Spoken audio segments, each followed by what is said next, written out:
The first thing to recognize is with the narcissist, everything's about power and control. All right? Everything's a game. Because they lack the ability to have proper empathy. They just don't care. It's not possible. And so every attempt or every engagement with them is about extracting something from you. It is a pure power dynamic, a pure manipulative game. That's all they're after. And so they use incredibly crazy-making tactics to get us to question our reality, question who we are. They are incredibly charming. They'll tell you how special you are, how smart. They need to feel special, so they'll make you special. Now, women, female narcissists, like everyone thinks it's just men. Oh no, there are lots of female narcissists, and usually what they do is they dangle the carrot of sex. Highly sexual women who, you'll see it on Facebook and Instagram, all of their pictures are sexually suggestive.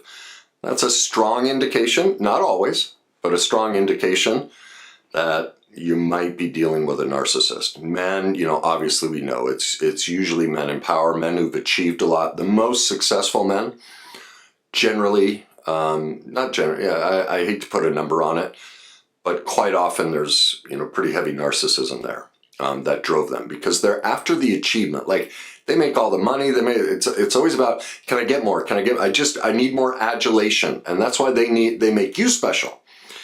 And why they, overinflate you and connect you. They're so charming. And why women, will make you out to be something great sexually and, chase you on and dangle that sexual carrot. And they'll be highly sexual with you in the beginning and eventually withdraw it. The second thing about a narcissist is they will talk about them nonstop. They don't ask you questions. They don't follow up. They'll take pretty much every topic and spin it back on themselves.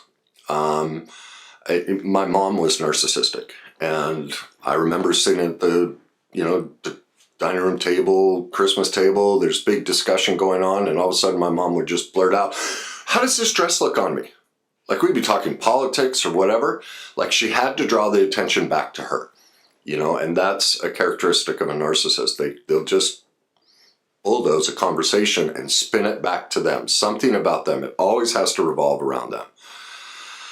Another sign you're with a narcissist is you feel crazy and confused all the time. I married a narcissist, and I described the feeling of being on a roulette wheel. She would berate me for hours about how awful I was. And I'd keep asking questions, trying to find out what the problem was. And I'd finally get it narrowed down. And that's why I use the analogy of a roulette wheel. It's like, okay, so it's red 22. If I do this, everything will be better. And the second I would get her to nail, like I'd funnel it into like, this is what the problem is. She'd spin back out and all of a sudden it's black 15 and it would go on for hours. And by the end of the conversation, I love to drink Coke. Coca-Cola is like, I probably have 2 or 3 a day. It's my guilty pleasure. Well, by the end of a conversation with her, I would be convinced that my favorite drink was lemonade. Like, you just go, wow, did I really do that? Maybe I did. Maybe I was mean. That's the crazy-making nature of being with a narcissist. The fourth characteristic is that they ignore your needs and feelings. They get bored. When you talk about your emotional struggles, they just tune out. They'll grab their phone, they just, yeah. Well, and then they'll spin it back to them. But they could really care less about how you feel. When it comes to arguments, they just shrug their shoulders. They won't even engage it. They just walk away. Because they lack that empathy.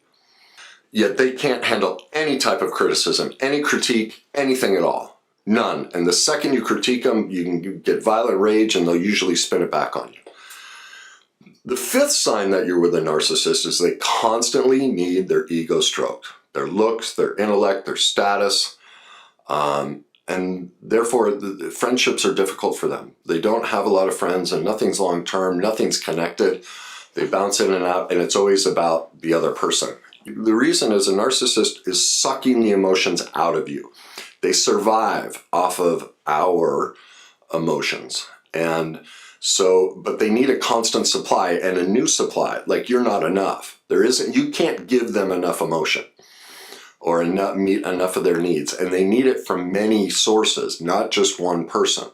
And so they will use you for a period of time until they cast you away, or they'll keep you in your their hip pocket until they've just taken everything from you. A big characteristic number 6 of a narcissist is they are incredibly sarcastic. They put you down. They have demeaning names for you, like my ex would call me dork all the time. They have mean one-liners. They criticize what you do, how you do it, what you wear. They shrug it off as, what are you so sensitive for? Like, we'd be driving and she'd punch me in the arm. And she'd have this look in her eye, and I'd be like, could you stop? She's like, what? What? Can't take it? Can't take it? It was evil. It was just pure evil. I mean, because here I am as a man. I can't punch back. Do you see the power dynamic in that? You see the evilness of that, and the criticism, the demeaning, like challenging my manhood if I can't take a woman hitting me, right? Punching me in the arm. What's the big deal? Can't you take it? Like, that was the stuff I went through. And that's what they'll do, whether it's the way you dress, the way you look, they'll find disrespectful pet names for you. They'll ask you to do something, and then the way you do it, they go, well, that's not right. That's not good enough. I expected something better than that. You've planned this wonderful date or something, and they find ways to criticize it.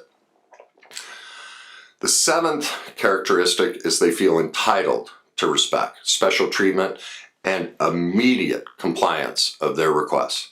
Like, you drop the world for them, and if you don't, oh my God, this is where they spin it.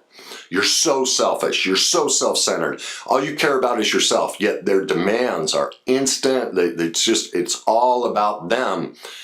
But if God, your parents could be dying, and they request that you bring home takeout, and you're at the hospital, and then they'll chastise you. Well, I worked all day. I was exhausted. And, you've spent your life with your mother, things like that. And you're like, wow, you're caught in this double bind. You're constant with a narcissist. You feel like you're in a double bind. Whatever choice you make, you lose. You can never win. That's the toxic nature of it. Number 7, they resent or they envy others' success. They put them down. And they'll put you down when you try to succeed, or they'll try and take credit for it. They'll say, well, if it wasn't for my support, if it wasn't, they'll see someone else that's succeeding just as much or close to them, and they'll find fault in it. I know that's one of my narcissistic traits. I do that. I have to own that. When it comes to the personal development stuff, I love what I talk about. And I think I put down other people. It's something I always have to catch myself. But see, a narcissist would never admit that. Never. They can't admit any wrongdoing. I mean, I have, narcissistic traits, and that's one of them, where because of my own insecurity, because this means so much to me, and I know how helpful the things I talk about are to other people, it goes back to my childhood. I could never get my dad to listen to me and hear who I really was. And so my narcissism, the abandonment, the low self-esteem, the sense of not being good enough pops up, and I'm like, why won't people listen to this? This can be so helpful. Well, that's incredibly narcissistic. I don't know if you need to listen to what I talk about. Maybe it helps you, maybe it doesn't. It depends on where you are in your journey. And, but do you see, because I've done the work on it, I can see reality, like the adult me goes, okay, that's just the broken child in you that wants everyone to think what you talk about is of value to them, okay? The difference being, when I get into that childish narcissistic state, I can get into adulthood and manage it, whereas a narcissist would never admit that, oh wow, I'm being really childish here. This is about my trauma history. This isn't about them. I'm the problem. So, the 9th characteristic is they have a Jekyll and Hyde mood. They can be passive aggressive, lashing out at you, and then one minute they're kind, the next minute they're mean. You never know what's going on. Their opinions or beliefs change, and they try and fit those to make you crazy. Like I said, that was my first wife. you know, get it narrowed down to red 22 on the roulette wheel and it'd spin out to black 15. I could never ever understand what she needed or wanted. And literally, she would sit and scream and yell. This was how underdeveloped I was because of my childhood. The best I could do is I would stand in front of her screaming at me for 6 hours, constantly asking questions, constantly taking abuse, constantly hearing how awful I was, and constantly trying to fix it. Well, the key with a narcissist is they don't want you to fix it, because she got me for 6 hours sucking all that life out of me. It's all about power. And so if I ever fixed it, she'd lose her power source. She couldn't feed off me emotionally. She couldn't suck it all out of me. Okay? The other thing, I mentioned this earlier, the 10th characteristic is they are hypersensitive. They're unable to accept any kind of criticism. They tend to view any feedback as a threat or insulting. Like, this is where they'll spin it. This is where they call you the narcissist, call you evil, like all the things that they've done. Oh my God, how could you? And you're like, well, wait a minute, you were punching me in the arm, calling me a dork. And they won't hear it, like, and they'll get rageful. Like, that was the thing. She scared the living hell out of me. The rage in her eyes, like, and then she was physically abusive too. So it was the best I could do. I would shut down, I'd freeze. But that's the way they control you, is they use that volatile mood swings. They become overly upset when you offer any sort of suggestion that's contrary to what they believe or what they think or how they should do something. They get completely annoyed about any feedback, and will most often fly into a rage if you do disagree with them in any way. Like, you have to be compliant. Meaning, not every person will fly into a rage over any sort of suggestion or critique, but a narcissist, it's basically 100% of the time. Characteristic number 11 is they are massive manipulators. They are gifted, absolutely gifted. They promise to go to, therapy. They'll manipulate by threatening to harm themselves.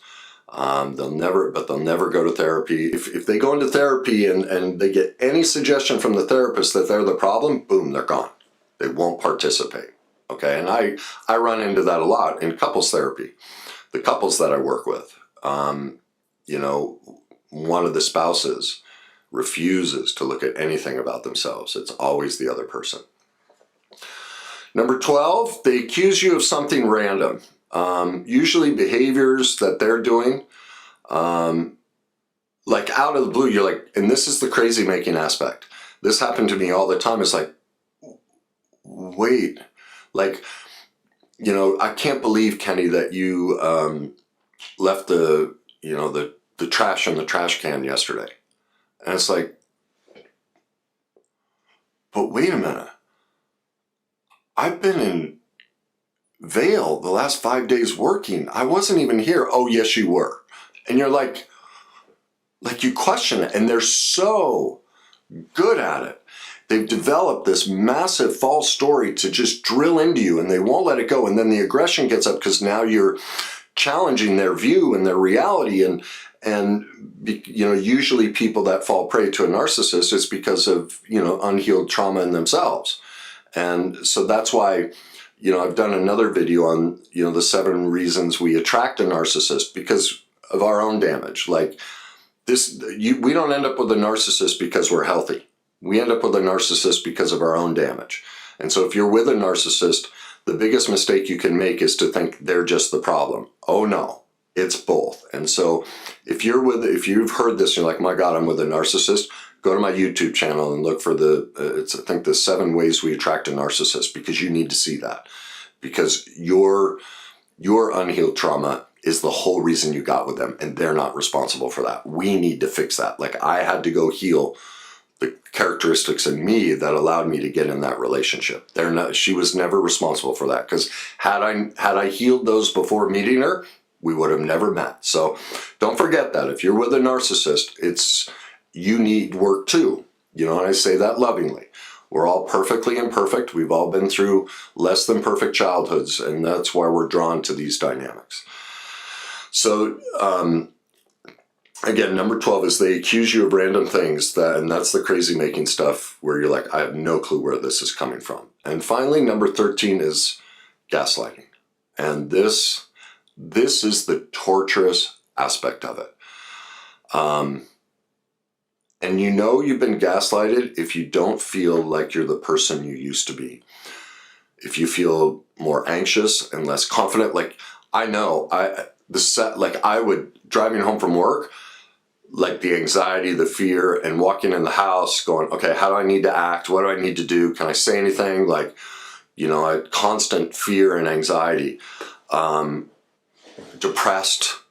There are pictures of me. I was like 60 pounds thinner. I stopped eating. Yeah, it was awful. And you're constantly asking yourself, well, am I being too sensitive? You're constantly taking on blame for everything in the relationship. That's what the gaslighting does. You feel like everything you do is wrong. You think it's all your fault when things go wrong. You find yourself apologizing all the time.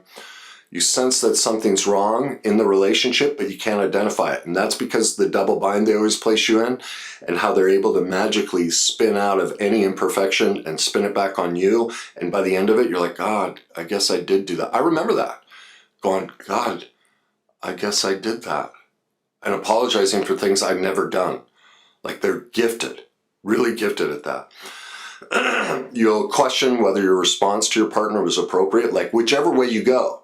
That's the other part of it, is because of their mood swings, you respond to a question or something they've done this way, and you're like, oh, that worked. The next day you do the same thing, and it's, oh my God, you're the worst person in the world. And so you're like, what do I do? And you ask them about it, then the rage, this is the roulette wheel, red 22, black 15, but I did this. No, you didn't. That's not what you did. You did this. And not like, right? Because you're challenging them.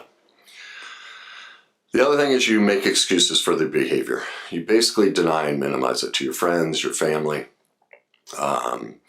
You're trying to find a way. Because the reason we do that, this goes to the 7 signs in us, is we don't want to admit we're part of the problem and that we're getting sucked into it because our self-esteem is so low. It would be another self-esteem hit to admit to ourselves, wow, I'm really getting sucked into this, okay? Again, I don't have time to go into that. Go watch my other video. If you're succumbing to a narcissist, it's because of your own unhealed pain. And I go into more depth on that. So what's the solution to, if you want to outsmart a narcissist? There's only one way to stay with a narcissist, to outsmart a narcissist, to conquer them. You have to become one. That's it. You have to give up your soul. You have to remove any sense of empathy. You basically have to be around them and adopt their patterns. You can never beat a narcissist. Ever, ever, ever, ever, ever, ever. You will never get them to see the truth. You will never get them to feel empathy for you. You will never, and this is the toughest piece for people that are around a narcissist, is they, because of their own severe abandonment in childhood, they keep thinking they can fix it. And that's one of the signs, that's one of the ways they play into being seduced by a narcissist, is their own massive abandonment, and they think they can fix it. You just can't. So if you recognize you're with a narcissist and you're like, I've got to get out, I've got to end this, I'm done. Well, I'm going to give you some solutions to do that. The first is you have to delete, block, and remove any and all contact with them. You can't engage them in any way. If you delete and block them and they find a way around it and they get in touch with you, you cannot respond ever, ever, ever.